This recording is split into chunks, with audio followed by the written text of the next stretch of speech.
respondents in presidential election petition number 7 of 2022. According to IEBC and the chairperson, 14,239,862 voters were identified using the KIMS kits, while 86,889 voters were identified using the printed voter register.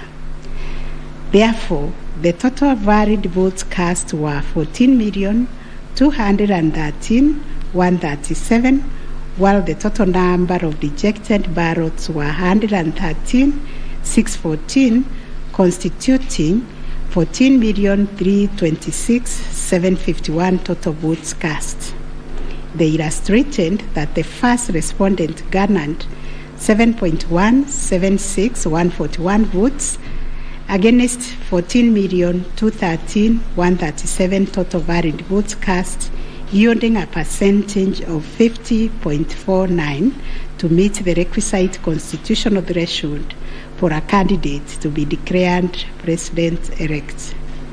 In the upshot, the percentage attained by each candidate was as follows: Raila Odinga 48.84%, William Ruto 50.48%, Waiga Mwaure 0.22%, and George Wanjakoya 0.43%.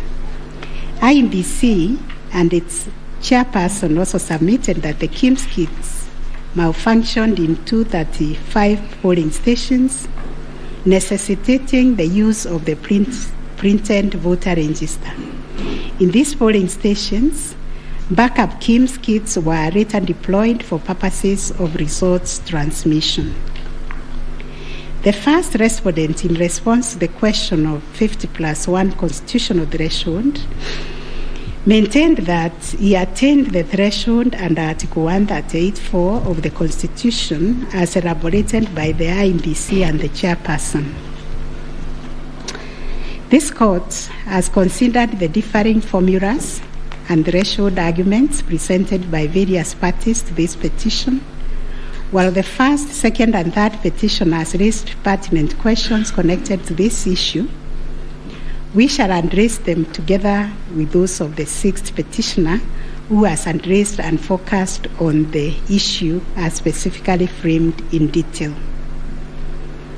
It must be restated that the case made by the sixth petitioners concerns a data-specific threshold as enunciated under Article 138(4) of the Constitution, that without attainment of which there can be no declaration. This data-specific threshold is what this court declared in John Aaron Mwau and two others versus IEBC and others. Petitions numbers 2 and 4 of 2017, consolidated, referred to as the ultimate yardstick for determining the winner in a presidential context. In Raila Odinga and 5 others versus IEBC, petition number 5, 3, and 4 of 2013, this court asserted that rejected ballot papers do not constitute a vote cast to be included in calculating the final tally in favor of a presidential candidate. We are not persuaded by amicus curiae's brief, that is Law Society, who attempted to persuade us to consider our position on this finding. We reiterate that rejected votes cannot be taken into account when calculating whether a presidential candidate attained 50% plus 1 of the votes cast in accordance with Article 138(4) of the Constitution. Similarly, in the same Raila 2013 case, the court further laid down the parameters of burden and standard of proof in electoral disputes. More specifically, the burden and standard of proof required in disputes challenging the outcome of a presidential election. And this is what the court said, I quote, "In the case of data-specific electoral requirements, such as those specified in Article 138(4) of the Constitution, for an outright win in the presidential election, the party bearing the legal burden of proof must discharge it beyond any reasonable doubt." The question that follows was whether the petitioners challenging the attainment of 50% plus one constitutional threshold and the computation by the sixth petitioner in general met the standard of proof settled by this court in Raila 2013 case. The premise of the sixth petitioner's percentage computation was a press briefing made by the chairperson of IEBC on 10th August 2022, when the evidential burden shifted to IEBC and its chairperson, as it does in election cases.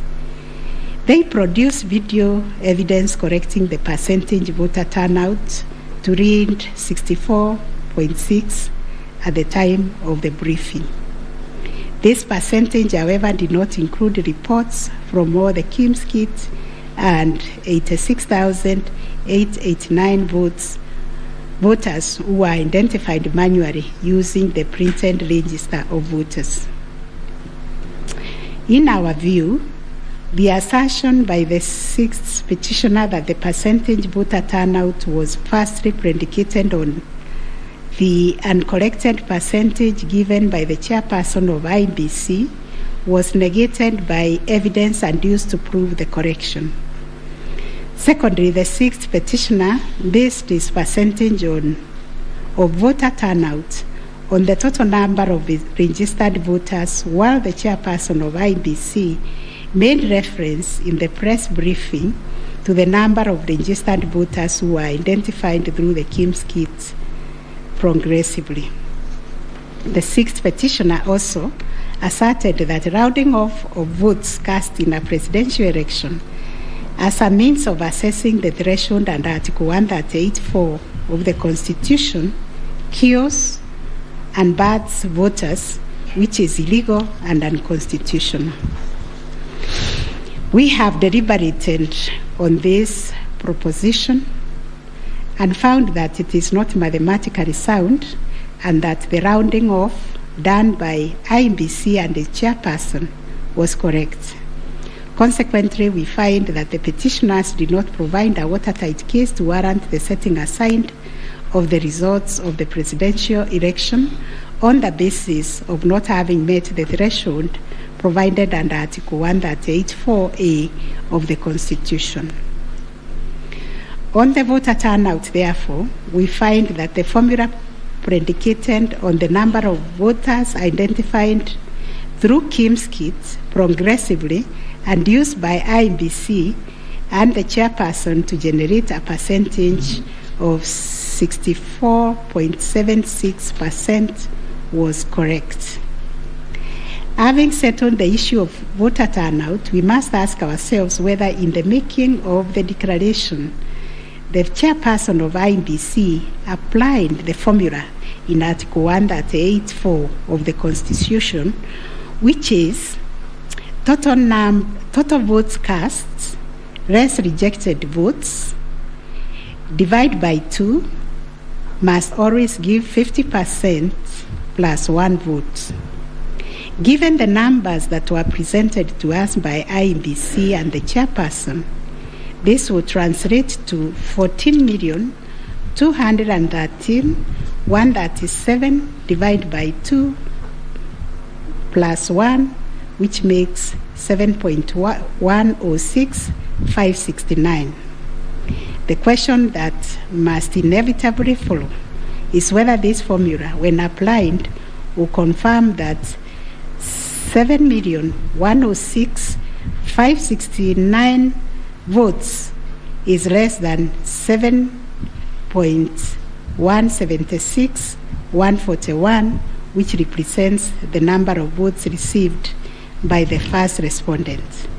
We find that it is, as such, on the basis of the foregoing formula and from the numbers provided by IEBC and its chairperson and the declaration by the chairperson of the president-elect on 15th August 2022, it is our finding that the declared president-elect attained 50% plus 1 of all the votes cast in accordance with Article 138(4) of the Constitution.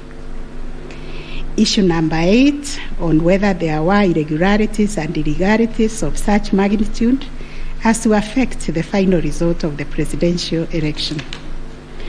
Although the petitioners have provided numerous averments pointing to possible irregularities and illegalities marked by failure of technology, arranged voter suppression, printing and utilization of Book 2 of 2, EU preparation by the INBC and its chairperson, commission indiscretions, transposition anomalies, agent absence, and many others, we are of the view that the pointed illegalities and irregularities were not of such magnitude as to affect the final result of the presidential election. We will delve deeper into the details of this issue in our recent judgments. Last issue, what reliefs and orders can the court grant? Under Article 163(3) of the Constitution, it is provided that the Supreme Court will have A, exclusive original jurisdiction to hear and determine disputes relating to the election of the office of the President arising under Article 140. And Article 140 provides, I quote, a person may file a petition in the Supreme Court to challenge the election of the President-elect within 7 days after the date of the declaration of the results of the presidential election. 2, within 14 days after the filing of a petition under Clause 1, the Supreme Court shall hear and determine the petition, and its decision shall be final. If the Supreme Court determines the election of the President-elect to be invalid, a fresh election shall be held within 60 days after the determination. In exercising its jurisdiction pursuant to these provisions, the court sits as an election court with a mandate to determine the validity or otherwise of the election of the President-elect. It is clear to us that the jurisdiction of the court is quite circumscribed in terms of the orders or reliefs it can grant following the hearing and determination of the election petition under Article 140 of the Constitution. In the event the court determines that the election of the President-elect is invalid, it must make an order nullifying the election. Consequently, it has also to make an order directing INBC to hold a fresh election within 60 days after the determination. Should the court determine that the election of the President-elect is valid, it shall issue a declaration to that effect. The court has then, as a matter of course, to make an order dismissing the petition with or without cost, as the case may be. In the strict sense, therefore, these are the only orders that the court may make under the Constitution. The court cannot assume jurisdiction that goes beyond the purview of Articles 163(3) and 140 of the Constitution. However, nothing stops the court from issuing orders or reliefs by way of recommendations. Indeed, since 2013, this court has issued many recommendations arising from the determination of 3 petitions challenging the election of the President-elect. The recommendations are meant to improve our electoral landscape and hence aid in the development of our democracy. In this regard, this court has been greatly aided by the contributions also of the amici curiae, and the court places a heavy premium on those briefs that were filed and those which were admitted. the final orders made by the courts. This is a unanimous decision of the court, and we make the following orders. 1, the presidential election petition number E005 of 2022 as consolidated with the presidential election petition numbers E001, 2, 3, 4, 7, and 8 of 2022 are hereby dismissed. As a consequence, we declare the election of the first respondent as president-elect to be varied under Article 143 of the Constitution. This being a matter cutting across the public interest, we order that each party do bear their own costs. It is so ordered. And finally, the court has asked me to also acknowledge, although we'll do it in the long draft, the enormous contribution made by counsel in these proceedings, and also the orderly way the counsel, all the advocates and parties conducted themselves. They remained seated throughout the proceedings. That is the judgment of the court, a unanimous one. We shall issue a media summary to help the media summarize the case. I think that is all. Thank you very much for coming.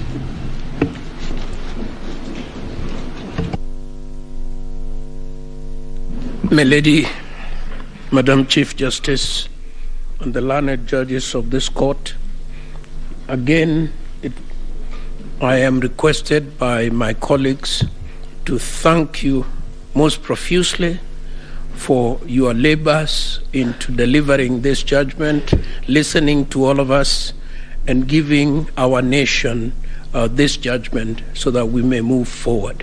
Thank you, and God bless you. It may please the court. It is not true that I asked the Attorney General Emeritus to talk on our behalf. Next time you should talk to me. Let me similarly, on behalf of the lawyers for the counsel for the first and second petitioner, thank the court, and it has been a journey, worthwhile journey, sitting through these proceedings, and we thank the court for your patience and for the delivery of this judgment within the time stipulated. We thank you.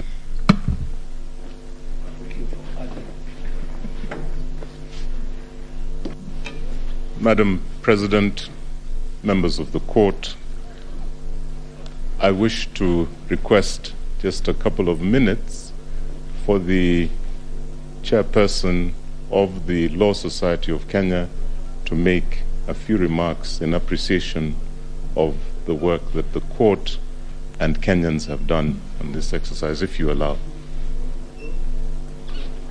Thank you. I call upon Mr. Eric Theuri to come and make his remarks. It is also his birthday. I would have sung happy birthday for him.